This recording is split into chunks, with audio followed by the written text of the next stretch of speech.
கர்த்தருடைய பரிசுத்த நாமத்துக்கு ஸ்தோத்திரம் உண்டாவதாக. யாத்திரையாகம புத்தகம் 7வது அதிகாரம் அதனுடைய 5வது வார்த்தையிலே நாம் இப்படி வாசிக்கிறோம். நான் எகிப்தின் மேல் என் கையை நீட்டி இஸ்ரவேல் புத்திரரை அவர்கள் நடுவிலிருந்து புறப்பட பண்ணும்போது நானே கர்த்தர் என்று எகிப்தியர் அறிவார்கள் என்று காணப்படுகிறது. அருமையான தேவனுடைய பிள்ளைகளை, நமக்கு தெரியும் இஸ்ரவேல் ஜனங்களை பார்வோன் ரொம்பவும் கஷ்டப்படுத்தி விட்டார். அவர்களுடைய கூக்குரல்களை கேட்டுதான் ஆண்டவர் அவர்களை விடுவிக்கிறார். ஆனால் அவர்கள் 400 வருஷம் அங்கே இருந்து கஷ்டப்படுகிறார்கள்.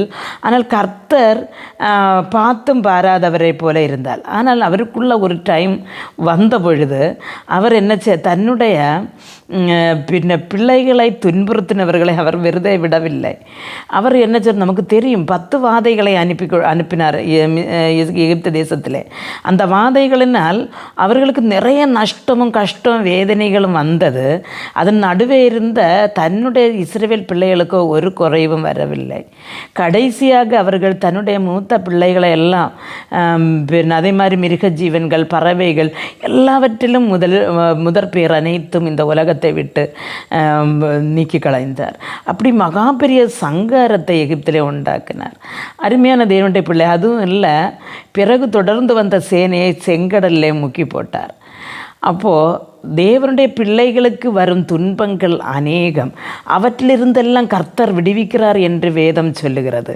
அருமையான தேவனுடைய பிள்ளைகளே, நமக்கு நம்முடைய வாழ்க்கையிலே என்ன தான் துன்பங்கள் யார் தான் தந்தாலும் அதை நாம் சந்தோஷமாக முறுமுறுப்பு இல்லாமல் நாம் அதை வகித்து கொண்டு தேவனை மட்டும் முன்ன நிறுத்தி நாம் வாழ்ந்து கொண்டிருக்கும்போது, அல்ல நம்முடைய கண்ணீர்கள் வேதனைகள் நாம் விக்கிரகங்களை தேடி போக கர்த்தருடைய பாதத்தில் விட்டு கொண்டிருக்கும் பொழுது ஒரு நாள் இந்த இஸ்ரவேல் ஜனங்களை ரட்சிக்க இறங்கி வந்த கர்த்தர் நம்முடைய வாழ்க்கையிலும் இறங்கி வந்து மகா பெரிய அற்புதங்களை செய்து நம்ம இதிலிருந்தெல்லாம் விடுவித்து மேன்மையான ஒரு இடத்துல வைப்பார்.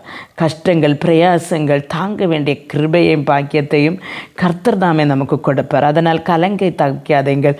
இந்த எகிப்திலிருந்து இஸ்ரவேல் ஜனங்களை விடுவித்த கர்த்தர் நம்மையும் நம்முடைய கஷ்டங்களிலிருந்து விடுவிப்பார்.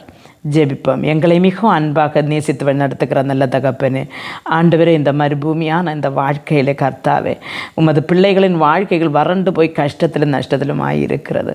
என்றைக்கும் தொல்லைகள் ஆண்டவரே, சத்ருவினால் வரும் பயங்கள், தனக்கு வேண்டாதவர்களால் வருகிற இக்கட்டுகள், ஆஃபீஸில் நேரிடுகிற பிரச்சனைகள் எல்லாவற்றிலும் ஆண்டவர் உமது பிள்ளைகள் பல நேரங்களில் சோர்ந்து போய் இருக்கிறார்களே ஆண்டவரே, தன்னுடைய நண்பர்களால் வைக்கப்படுகிற சூழ்ச்சிகள் எல்லாவற்றிலிருந்து உமது பிள்ளைகளை விடுவியும் ஆண்டவரே. இஸ்ரவேல் ஜனங்களை விடுவித்து உம்முடைய நாமம் பெரிது என்று ஆண்டவரே ஒரு எகிப்து நாட்டுக்கு காட்டினது போல இந்த பிள்ளைகள் பாடுபடுகிற அதே இடத்துல ஆண்டவரே நீர் ஜீவிக்கிற தெய்வம் என்று இவர்கள் உயர்த்தும்படியாக ஆண்டவர் இவர்களுக்கு ஒரு அடையாளத்தை கொடுத்து அற்புதத்தை செய்து இவர்களை ஆண்டவரே இந்த கஷ்டத்திலிருந்து உயிர்ப்பித்து வழிநடத்தும். இயேசு கிறிஸ்துவின் நாமத்தில் ஜெபிக்கும் போது ஜெபத்தை கேட்டு பதில் தாரும் ஜீவனுள்ள தகப்பனே, ஆமென்.